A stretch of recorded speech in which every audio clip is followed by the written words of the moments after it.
Hey guys, and welcome back to my channel Mumbaikar Boy. Yes, good evening and welcome to this channel. I hope you guys are doing safe and staying at home. Yes, the extension is extended. Hopefully it should not extend any more further.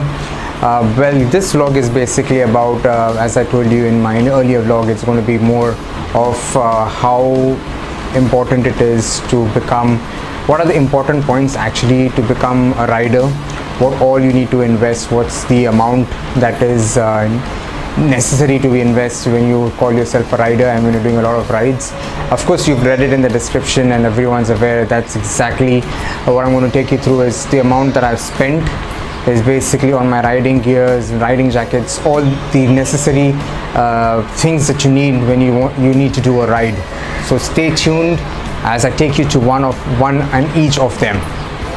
Cheers. So starting off with my helmets, yes, you know, helmet is one of the most essential, what you would say, riding gear that you would really need, because of course without a helmet most of the riding groups I am aware do not allow you to ride with them. Also, it is very essential to have a helmet even if you're doing small distances like to work or you're going to the market, because you never know when an accident can cause you to fall down and hurt your head.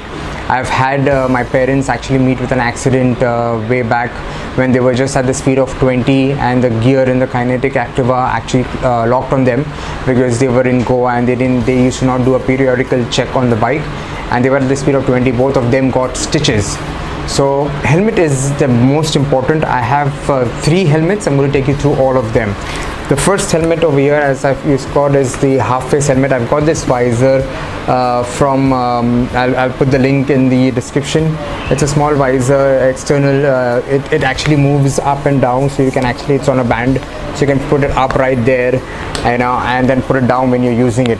Now this is the helmet that I purchased. This is not the one that Ari gave me free with the bike. I gave that out because that was a basic model. This is the one that I picked up with my Baker Express, because it actually complements the same color on the Tang. So this is my first helmet. This costed me around 1,600 to 800. I'm not really sure, but one approximate over there, right there, 1,800 approximate. So I'll take you to my next helmet now. So the second helmet that I have right now is, yes, the Steelbird. It's the Air 2. So this comes with 2 visors. This is the tinted visor that I use during the summers and stuff, and I have a plain visor which I use during the rains. The only reason, because with this visor it's tinted very hard, so it's a hard tint, so you won't be able to see in the night. So then I have to open the visor up a little when I'm doing night rides, which again, I have a clear glass which I wear underneath because all the flies and stuff go into your eyes. So this is the Steelbird 2, and yes, that's my helmet. I hope you like this one as well. So it's Steelbird Air 2. I got this one for around, if I'm not mistaken, around 2,000 approximate, 2,000 to I think 3,000 approximate, that much, I'm not really sure. But this was one of my first helmets actually. Once someone robbed my helmet. My helmet was robbed when I left it below my building, unfortunately, so I had to buy a helmet and I bought this one. So I'm happy that I have this one because it also complements the bike color red. My most used helmet when I do my rides, it's the SMK helmet. Okay, it's of course you can see it's got the pin lock system. So this basically means during rains or during winter it would not fog inside, so there's a pin locking system. I got this from an Andheri store. I have a vlog about this as well. I bought this for approximately 3,900 to 4,000. The total that I've spent with my helmets is approximately 9,700 for all 3 of them. And yes, this is the one which I use mostly on my ride. That's why you'll see a chin mount over here. There's a clamp for my Pharos LED light as well on this helmet. It does not have 2 visors, it has just one, but I think you get those tinted ones as well. But I like this one because it's the padding and stuff is very, very premium in this. Yes, SMK and HMT helmets are also good. I would second choice I would say is HMT. But yeah, that's the one that I wanted because I wanted a similar color to my bike. So yes, those were the helmets that I have and I use on a daily basis. The half helmet is what I use on my daily route to actually work, and the red and the SMK, the silver and the SMK is upon choice. I decide which one to wear and I go for that. I don't have a specific, but most of my rides I've done with the SMK. Now what I'm going to take you through is basically the second most important part when you become a rider is of course buying the gears. So I have my jacket right now. I had a lot of research. I did go to a lot of stores to try the jackets. I was a fan of Rhinox, of course, but then it was not giving me the proper fit. So what I would suggest everyone to do is basically do not go and buy these riding gears, even your helmets from online. Please go visit the store and actually go ahead and try them on, because that is very much more important when you try them on. It gives you the comfort, you know it's going to fit. Sit on your bike, see if it's, you know, it is easy for you to move around and stuff like that. Roam with it for a few minutes, because that's basically going to be with you forever. So if you buy one and then realize, oh, it's too tight, you know, you cannot actually move your hands freely, it's I'm not sure if they're going to exchange it as long as you do it in that stipulated amount of days. Also, if you're staying very far away from the store, it becomes very difficult to come back and actually get it exchanged.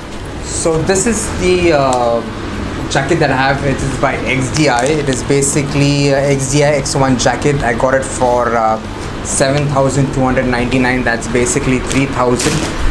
It is an L2 level jacket. Of course, it's got its pads over here on the elbow. I'm going to show you the jacket right away. Yes, as you can see, it's got a protection over here. It's got your elbow as well covered. It's got here. It's got a nice back support, and of course on both the hands it's got the elbow and your forearm support. Of course, this has got the best thing about this is basically it's got two liners. It's got a rain liner as well. I've removed it at the moment, so it's got two liners inside. It's an all-weather jacket. I've tried it out in the rains. Yes, with the inner liner it does not completely get wet, but of course it becomes heavier. The jacket becomes heavier if you wear it without a raincoat. So this has also got a very good liner for cold. So if you're doing a ride to Ladakh or Spiti, and you can also use this with removing the rain liner and only putting the warm liner in. So that is my jacket. I'll give you a look of the jacket right here. So yes, I've got my name and everything stuck. Of course, my Rumble Brothers group is right here. So we have put a few patches. Of course, when you start riding, you get all those patches. Of course, you can see it right here. You get those patches. So now taking you to the next gear that I have. Of course, I was contemplating whether to actually buy this or not. I do not know if you can guess it, but yes, it is my riding pants. So I was in two minds initially, because I was doing initial rides. My first two to three rides were with jean pants, and I was skeptical whether, you know, these pants would actually get dirty because of the wind, of the dust that's flying in, and then I had to wear knee guards stuff, because these pants did not have knee guards.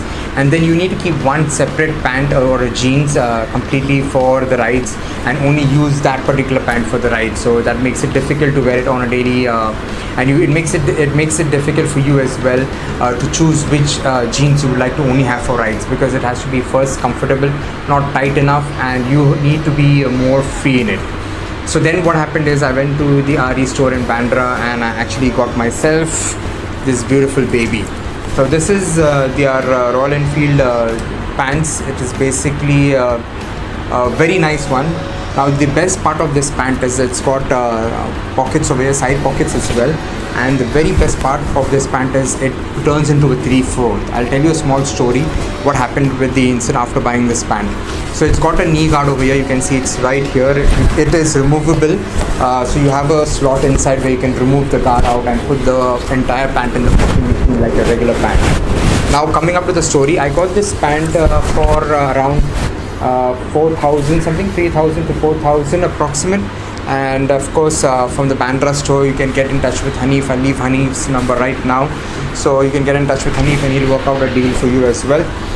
The story with this pant is basically I was driving to go up and unfortunately my suitcase, I actually left it in, put it up into a bus that could transport the suitcase because I was going for at least 3 weeks to go up, and I was riding. So unfortunately the bus got punctured and the suitcase remained in the bus. Now for 2 days the bus remained there because there was no one to actually replace the tire or replace the tube and stuff. So I was a little demotivated and didn't know what to do. So what was there was basically then it struck me that I was left with my pant, that's the Royal Enfield pant, and then it struck me that I could actually unzip the pant and actually use it, and I used it for 2 days. So that's the benefit of that pant. It has a zipper, it's like a sleeve, it comes off and the pant turns into a 3/4. So before we go ahead to the other element, I forgot one thing is inside my jacket, what I always see, I'm wearing a cotton t-shirt right now, but what happens is inside the jacket, if you wear this cotton t-shirt, you start to sweat, and what happens if you're doing a long ride, that starts to smell. So when you remove your jacket off, it really stinks. Oh my god, trust me, I've been embarrassed with my own odor, and I've had riders notice that as well within themselves. So what I would suggest is, see, I've got something like this. It's more of a nylon t-shirt from Decathlon. It's like those cycling or those swimming shirts or t-shirts. Basically it's more easy to wear, it's more light, it's not heavy, it does not soak the sweat completely, so it just lets it go, and it does not stink. That is the most important thing. So buy something like this, will actually I would prefer, rather than having to wear the cotton inside the jacket. So coming to the boots, yes, I went to Decathlon to see what riding boots should I buy. Had a few options where they had the hammer toe stuff, iron heel guards, waterproof they have, but those are all trekking shoes. They are not as heavy as compared to the riding boots that I have tried on. Orazo as well was a second thought in my mind, but again I'm actually a RE fanboy, so I picked up these boots. These are the Royal Enfield boots. Now what happens with these boots is basically it's velcro, so you don't have to tie a lace, it just slip your foot in. It's velcro both the sides, you've got zips on both the sides, so that's the zip there. So this is how it opens up, and you actually put in your leg right there. So it's easy to put and remove. Well, I've tried this. RE does not claim this to be waterproof, but it's water resistant. So yes, water has not gone in completely. I've tried it out, but I have another product that I use on these. I'll show it to you. These boots costed me around 4,500 rupees, and I think it's very nice because it's got your heel guards as well. It's very strong, it does not slip at all because it's got a wonderful sole. So this is the boots by Royal Enfield. I have brought, and I would suggest, even if you want to go have a look at it, try it out, but of course, as I said, always try it out, do not buy it online. So guys, what I'm going to do is I'm going to cut you off here. Sorry, I hope you enjoyed this much of the content. Well, it is a lengthy vlog, as you know, the amount is huge. This is not all that is covered, there's much more to come. So I'm breaking them into 2 parts. I hope you like what you've seen till now. Please watch the second part as well. For the guys who have not subscribed to my channel, please go hit the subscribe button. Press the bell button as well to get notified for all my future vlogs that are coming in. If you have any comments or any suggestions, please leave them in the comments and I will be happy to answer them. Please stay tuned for the second part of this vlog to be continued. This is Mumbaikar boy saying thank you so much for watching my channel. See you on the next video. Bye bye.